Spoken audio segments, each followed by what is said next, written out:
Hello scale modelers from YouTube, and welcome to my channel. In this video, I'm going to show you my last build. I was without a big inspiration to decide which model I wanted to build next. But then, I had an idea. I decided to build a simple kit from my stash, and if one of my last videos was about a rally car, and I also wanted to make a video about Formula 1, I should build a Ferrari. For me, Formula 1 means Ferrari. Therefore, I choose the 1978 Ferrari 312T3 from Blue Tank in 1/28 scale. A kit with few parts and an easy paint scheme. Regarding the 1978 Ferrari 312T3, it belongs to the 312T series that put Ferrari back at the top of the Formula 1.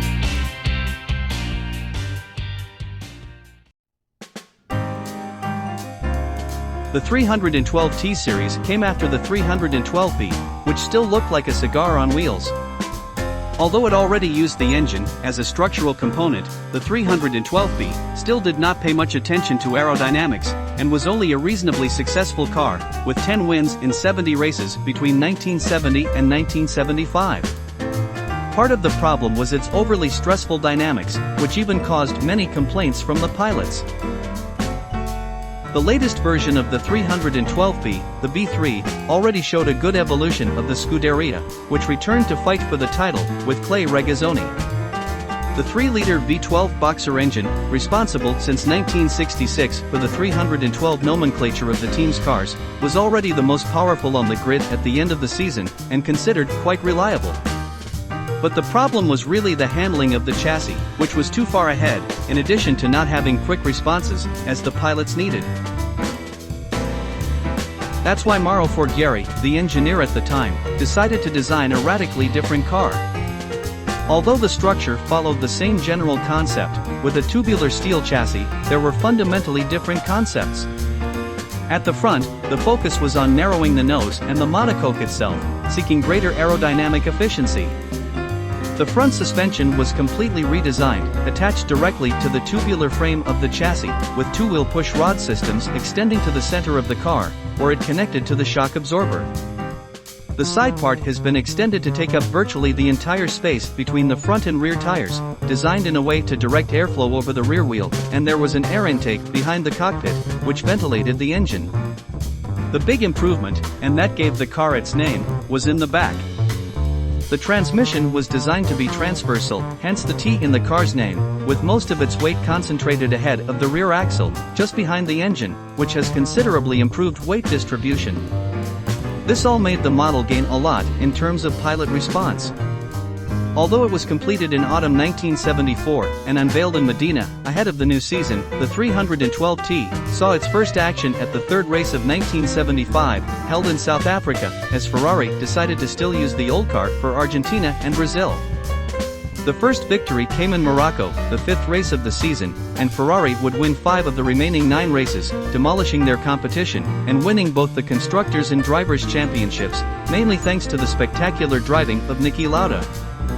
In 1975, Ferrari ended an 11-year period without winning the Formula 1 title. At the time, it was the worst period for the Maranello team since the formation of the championship in 1950, in which Ferrari participated from the beginning. In 1976, Ferrari continued with its development and launched the 312T2. The most visible change was the removal of the air intake from behind the pilot's head, due to the new aerodynamic regulations. As compensation, 2 new intakes were installed next to the cockpit, for engine cooling. In addition, Forghieri tried to refine the rear suspension this time, which gained a new design. The car appeared only on the 4th race, in Spain, with a 2nd position by Niki Lauda.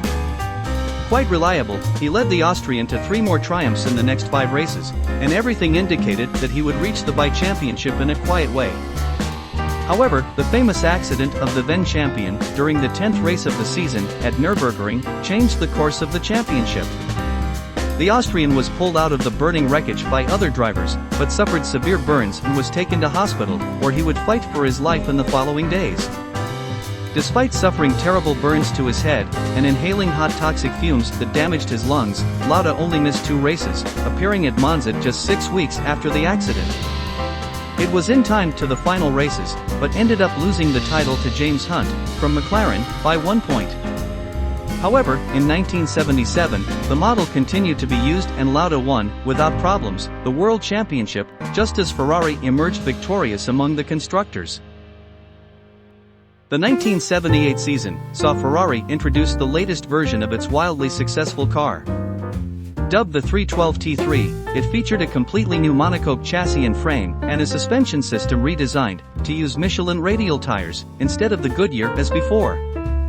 The engine was tuned to produce around 515 horsepower, and the revamped bodywork was noticeably lower and almost completely flat, improving airflow to the rear wing and ensuring a significant increase in downforce.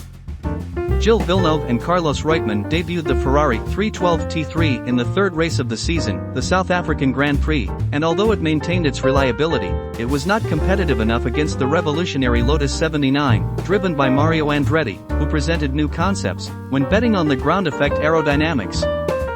However, this did not prevent the Ferrari 312 T3 from being successful. Later that year, Reutemann, in addition to taking pole position at the Monaco Grand Prix, won the US Grand Prix in Long Beach, California. In the end, Ferrari still took second place in the championship. Poor performance led to major improvements in aerodynamics, with Forgieri following Lotus' example and designing a ground effect car for the 1979 season. From there, came the Ferrari 312 T4, the team's first car to feature ground effects, that started with a victory at the South African Grand Prix, driven by Gilles Villeneuve. Some difficulties were encountered, as for better aerodynamic efficiency, the car had to be as narrow as possible, but the Ferrari V12 boxer engine had a wider width than the Cosworth DFV V8S. Even so, the Italian designer managed to make a performance leap in the new car, still maintaining the great reliability, which took Jody Scheckter to the title with his teammate, the young Gilles Villeneuve, finishing with the second position of the championship. In 1980, the fifth and final version of the 312T was heavily modified to keep up with the Cosworth DFV teams, who were making significant progress in aerodynamics. Ferrari's roomy V12 boxer engine became an issue, and it wasn't helping engineers improve the car's aerodynamics, so the 312 T5 stayed away from rivals, and became less and less competitive as the season advanced. Scuderia Ferrari failed to win a single race that season, and the team finished 10th in the Constructors' Championship, being overtaken by Cosworth-powered teams.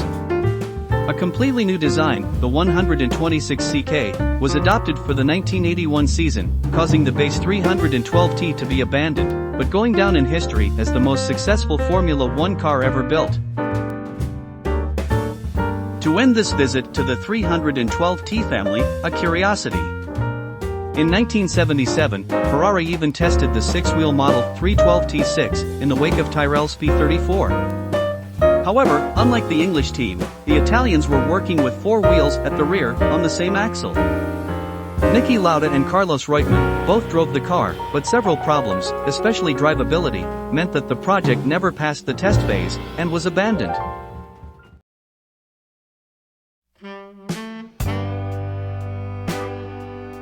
As I said before, I choose to build this 1978 Ferrari 312 T3, number 11, driven by Carlos Reutemann. Carlos Reutemann then, number 11, coming out into the closing stages, is into the finishing straight now, the stand rises, and Carlos Reutemann wins the British Grand Prix by 1.2 seconds from Niki Lauda. A magnificent finish to an absolutely magnificent race, and a truly jubilant Carlos Reutemann, knowing what he's done, lifted his clenched fist out of the cockpit and gave the victory wave. Niki Lauda on the winding down lap, following Carlos Reutemann in as the Argentinian goes round Surtees Bend for the 77th time, and this time it doesn't matter. The model kit is from Blue Tank, reference number TK-8823, in 1/28 scale. The kit comes in a rigid box with opening from the top. Inside the box, beside the plastic parts for the chassis and body, the four rubber tires, and the electric motor with the connection components, there are also the instructions manual and a decal sheet. The body parts are molded in red plastic, with the windscreen in clear plastic. And the chassis components are molded in light gray plastic. It is possible to build this kit, motor-powered, but I didn't build it like that. This allowed me to make some changes that we'll see later. The decals are not too bad, but some of them are not the most accurate. I think they are a little bit oversized. That's what it is, and what we have to use. The instruction sheet is very simple, it just gives indications on how to assemble the different parts, but without great details, namely in terms of details for painting those parts.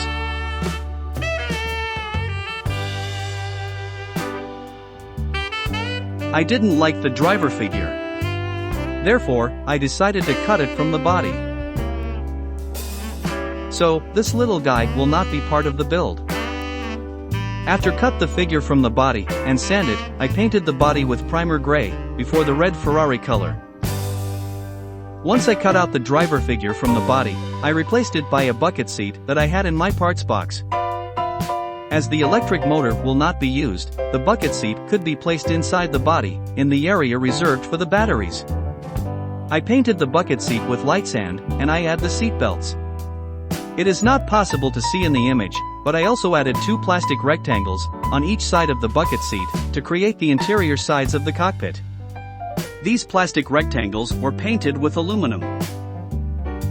For the wheels, I sanded the tires to give them a used look. And the rims were first painted chrome. Then, the interior was painted gold, and I used the Tamiya panel line accent color black to highlight their interior details. I first assembled the steering bar that came with the kit, but for me it was too thick. Therefore, I made a new one, thinner and rounder. The chassis is not very detailed, but I tried to paint the different components with different tones to give them some contrast.